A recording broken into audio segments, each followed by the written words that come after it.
देश के सबसे बड़े सियासी राज्य यूपी की सियासत में महज 25 साल की उम्र में परचम लहराने वाली प्रिया सरोज की खूब चर्चा हो रही है। एक समय प्रिया सरोज जज बनना चाह रही थी, लेकिन अब वो पिछड़ों की आवाज बुलंद कर रही हैं। महज 25 साल की उम्र में प्रिया सरोज मछली शहर से सांसद बन चुकी हैं। समाजवादी पार्टी के टिकट पर चुनाव लड़ने वाली प्रिया सरोज ने भारतीय जनता पार्टी के उम्मीदवार को 35,000 से ज्यादा वोटों के अंतर से हराया था। गौरतलब है, प्रिया सरोज के पिता तूफानी सरोज 3 बार सांसद रह चुके हैं और मौजूदा समय में विधायक हैं। राजनीतिक बैकग्राउंड से ताल्लुक रखने वाली प्रिया सरोज कानून की पढ़ाई करके जज बनना चाहती थी, लेकिन लोकसभा चुनाव के दौरान समाजवादी पार्टी ने उन्हें अपना उम्मीदवार बना दिया।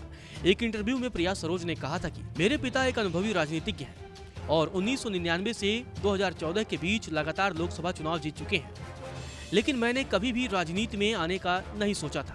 कानून से स्नातक करने के बाद मैंने जजशिप की परीक्षाओं की तैयारी शुरू कर दी थी, लेकिन कोविड-19 महामारी के दौरान भी मैं अपनी पढ़ाई पूरी नहीं कर पाई थी। जब मेरा टिकट घोषित हुआ तब भी मैं परीक्षाओं के लिए ऑनलाइन क्लासेज ले रही थी। गौरतलब है, प्रिया सरोज पहली बार राजनीति में 2022 के विधानसभा चुनाव के दौरान सक्रिय नजर आई थी, जब उन्होंने केराकत में अपने पिता के लिए चुनाव प्रचार किया था। प्रिया सरोज का कहना है कि लोगों को यह बात पसंद आई कि दिल्ली में रहने के बावजूद मैं स्थानीय भाषा बोल सकती थी, मुद्दों को समझ सकती थी और आत्मविश्वास से भरी होने के साथ साथ सरल भी थी। लोगों ने मेरे पिता से कहा कि मुझे राजनीति में शामिल किया जाना चाहिए। साथ ही गांव में दलितों के खिलाफ लगातार भेदभाव ने मुझे राजनीति को कैरियर के तौर पर सोचने के लिए प्रेरित किया। प्रिया सरोज राजनीति में परिवारवाद के मुद्दे को लेकर कहती हैं कि मेरे दादा एक किसान थे, जिन्हें अपने गांव में दलित होने के कारण भेदभाव का सामना करना पड़ा था।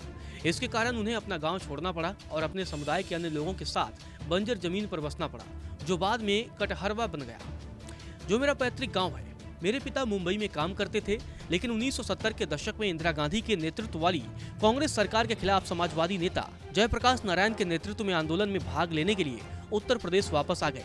मेरे पिता जमीन से उठे हैं और उन्होंने बहुत गरीबी देखी है।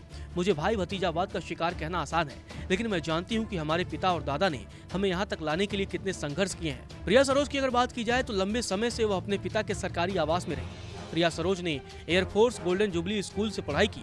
इसके अलावा दिल्ली विश्वविद्यालय के मैत्रेयी कॉलेज से ग्रेजुएशन किया और फिर एमिटी विश्वविद्यालय से कानून की पढ़ाई की। प्रिया सरोज का कहना है कि जब हम दिल्ली में रहते थे तो मेरे पिता अपना ज्यादातर समय अपने निर्वाचन क्षेत्र में बिताते थे, लेकिन जब भी वे हमसे मिलते थे तो हमें अपने जीवन के संघर्ष की कहानियां सुनाते थे। ये कहानियां मेरे लिए प्रेरणा का स्रोत बन गई। वहीं 2024 लोकसभा चुनाव में पहली बार चुनावी मैदान में उतरी प्रिया सरोज अब सांसद बन गई हैं। अपने क्षेत्र में हर दिन वो एक्टिव नजर आ रही हैं। जनसुनवाई के जरिए लोगों की समस्याओं से रूबरू हो रही हैं। हालांकि उनका कहना है कि लोगों को थाने जाने की बजाय जनप्रतिनिधियों के दरवाजे खटखटाने पड़ते हैं, जो कि सही नहीं है, क्योंकि पूरी व्यवस्था भ्रष्ट हो चुकी है। नमस्कार, मैं हूं मानक गुप्ता। अगर आपको हमारा ये वीडियो पसंद आया हो तो इसे लाइक और शेयर जरूर करें, और हाँ, हमें सब्सक्राइब और फॉलो करना ना भूलें, ताकि आप देश और दुनिया की कोई खबर मिस ना करें। तो जुड़े रहिए हमारे साथ और देखते रहिए News 24।